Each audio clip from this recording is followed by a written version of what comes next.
امت بننے کے لیے اور اللہ کی مدد شامل حال کر لینے کے لیے یہ کافی نہیں ہوتا کہ ہم میں نماز ہو. یہ میں جو الفاظ سنا رہا ہوں یہ میرے اپنے نہیں ہیں. جو لوگ واقف ہیں ان کی سہولت کے لیے کہتا ہوں کہ یہ پورا جملہ جو میں اب بولنے جا رہا ہوں یہ حضرت جی مولانا یوسف صاحب رحمۃ اللہ علیہ کے آخری بیان کے جملے ہیں، جو ان کا آخری بیان زندگی میں ہوا ہے، جس میں ہی ان کو ہارٹ اٹیک ہوا اور اسی کے چند منٹ کے بعد ان کا انتقال ہوا. یہ آخری بیان کے جملے ہیں کہ امت ہونے کے لیے اور اللہ کی مدد شامل حال ہونے کے لیے صرف یہ کافی نہیں ہے کہ ہم میں نماز ہو، ذکر ہو، مدرسہ ہو، داڑھی اور کرتا پاجامہ ہو. اور آگے چل کر انہوں نے کہا تھا کہ سیدنا علی ابن ابی طالب کرم اللہ وجہہ، ان پر ہمارے ماں باپ قربان، ان کو قتل کرنے والا جو ابن ملجم تھا وہ ایسا نمازی اور ذاکر و شاکر انسان تھا کہ جب اس کو سزا میں قتل کرتے وقت غصے میں بھرے لوگوں نے اس کی زبان تک کاٹ لینی چاہیے تو اس نے کہا سب کچھ کرو لیکن میری زبان مت کاٹو تاکہ میں آخر وقت تک، زندگی کی آخری سانس تک اللہ کا ذکر کرتا رہوں. سمجھو یہاں آپ کس لیے آتے ہو. میں بار بار یہ بات عرض کر رہا ہوں، صرف تسبیح کے کچھ کلمے سیکھنے کے لیے آنے والے اپنے ارادے کو ٹھیک کریں. ہمیں اچھا انسان اور آدمی بننا ہے. ہمیں اپنے اخلاق کو، اپنے معاملات کو، ایک دوسرے پر پڑنے والی ہماری نگاہ کو، اس کو بدلنا ہے. آج کی بڑی مصیبت یہ ہے کہ کرتا پہن لیا، پاجامہ پہن لیا، داڑھی رکھ لی، ٹوپی لگا لی اور ہم بڑے دیندار بن گئے.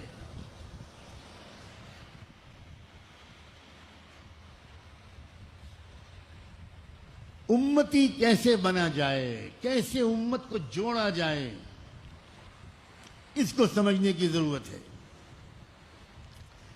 یہ شخص جو ابن ملجم تھا، یہ میں اپنی طرف سے کہہ رہا ہوں، اضافہ کر رہا ہوں، جس نے امیر المومنین شیر خدا سیدنا علی ابن ابی طالب کرم اللہ وجہہ جیسی معرکۃ العرا اور مائے ناز شخصیت کا قتل کیا.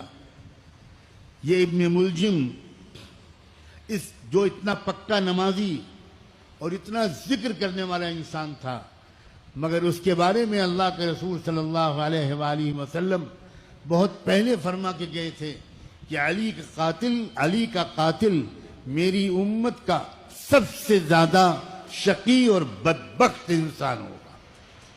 کہاں گیا اس کا ذکر، کہاں گئی اس کی تسبیحات، کہاں گئی اس کی نمازیں.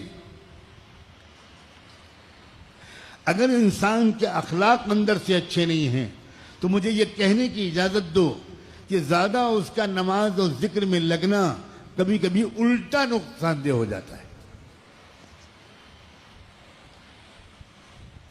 کیونکہ اس کے اندر اب تک دنیا کے لحاظ سے کچھ تکبر رہا ہوگا، لیکن اب دنیا کے علاوہ اپنے کو دیندار سمجھنے کی وجہ سے اس کے اندر ایک نیا غرور آ گیا ہوگا.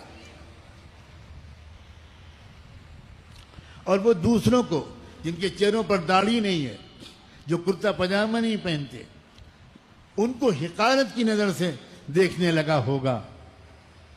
اے لوگو، آج کی مجلس میں اس غلطی سے یہیں توبہ کر کے جاؤ. اللہ جانے کون انسان، اس کا دل کیسا ہے ہمیں نہیں معلوم.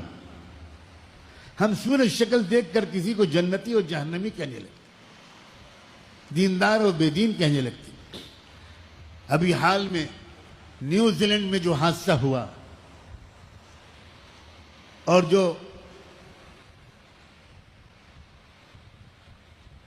ایک دہشت گرد نے جس طرح اندھا دھند گولیاں چلا کر 50 سے اوپر لوگوں کو شہید کر دیا، اللہ اکبر. ان میں سے ایک شہید کی بیوی شہید اور اس کا بیٹا دونوں شہید ہوئے، ایک باپ بیٹے دونوں شہید ہوئے. اس کی بیوی کو جب نیوزی لینڈ کی ٹی وی کے چینل والوں نے انٹرویو لینا شروع کیا،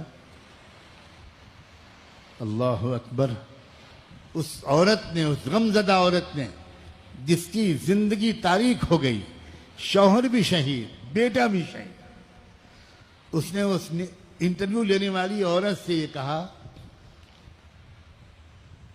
کہ میرا دل غمگین بہت ہے لیکن میرے دل میں بہت سکون ہے. تو اس عورت نے حیرت سے پوچھا کہ کیسے سکون ہے؟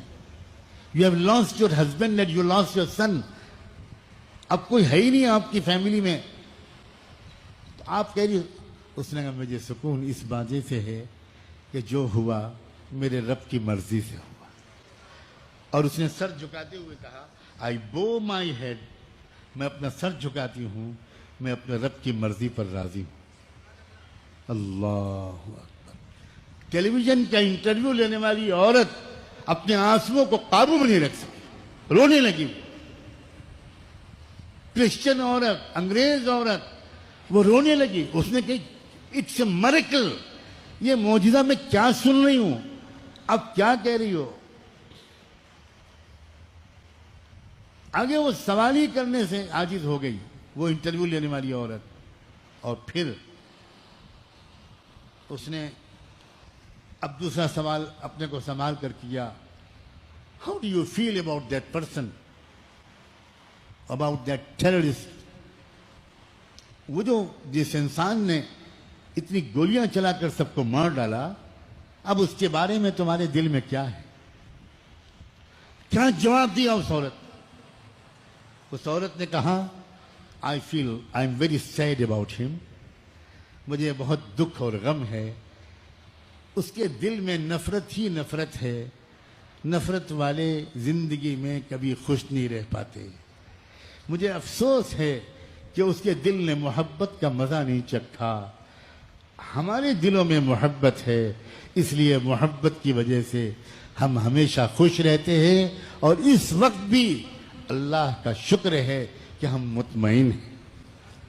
وہ عورت کیمرہ چھوڑا، اس نے وہ مائک جو لیے ہوئی تھی مائک چھوڑا اس نے، اور لپٹ گئی اس عورت سے، کس کرنے لگی، اس کو چمٹ گئی. یعنی وہ بھول گئی کہ میں انٹرویو لینے آئی ہوں. اور سارا منظر کیمرہ مین لیتا رہا. میں نے فون کے وہاں سے رابطے قائم کیے تو پتا چلا کہ اس کے بیورو میں یہ مشورہ ہوا کہ یہ سارا منظر دکھایا جائے کہ نہ دکھایا جائے، خالی جواب سنا دیا جائے. یہ منظر کہ انٹرویو لینے والی چمٹ رہی ہے، انٹرویو لینے والی بھول گئی کہ میں جرنلسٹ ہوں. وہ کس کر رہی ہے، پیار کر رہی ہے، چمٹ رہی ہے، رو رہی ہے. یہ دکھایا جائے منظر کہ نہ دکھایا جائے. چیف ایڈیٹر کی بات پہنچی. اس نے کہا کہ اس کو 48 گھنٹے مسلسل چلایا جائے، بار بار یہ منظر دکھایا جائے. اب بتاؤ وہ عورت، کیا اس نے 4 چلے لگائے تھے؟ کیا وہ خانقاہ کی نقشبندی اور چشتی اور قادری اور سہروردی سلسلے کی عورت تھی؟ لوگوں، کسی کو حقیر مت سمجھو. تمہیں نہیں معلوم کہ تم جس کو حقارت سے بے دین سمجھ رہے ہو وہ اللہ کی نظر میں اس کا ولی ہو سکتا ہے. بالکل.